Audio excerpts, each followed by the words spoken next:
Mathieu, on va pas parler de dépistage du virus C, on va parler de dépistage de la fibrose dans l'alcool. Si on avait tous un fibroscan, ce serait pratique. Ce serait très pratique et on aimerait bien réaliser ça de façon plus régulière et plus courante. Et donc l'idée de l'équipe anglaise de Liverpool, c'est de réaliser un dépistage systématique par fibroscan chez des patients à haut risque, c'est-à-dire des patients qui se présentent pour une première consultation pour un mésusage d'alcool. Alors qu'est-ce qu'ils ont fait, qu'est-ce qu'ils ont trouvé? 418 patients sur 2 ans d'études, et donc ils ont réalisé un fibroscan de façon systématique.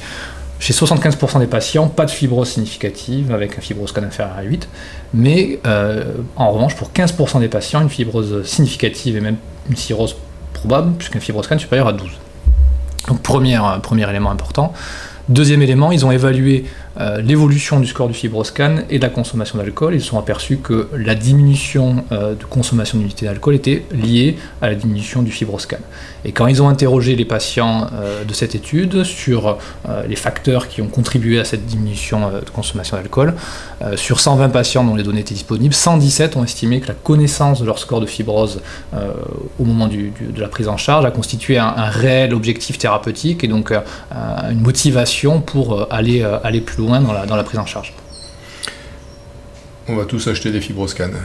Merci Mathieu. Et se balader en ville avec. Et bien sûr, portable. Portable.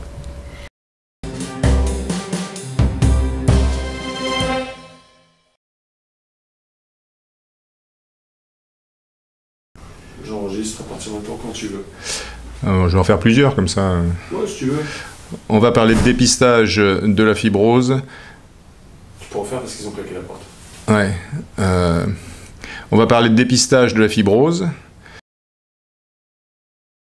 On va parler de quoi en fait? On va parler de dépistage de la fibrose. On va parler de dépistage de la fibrose dans l'alcool.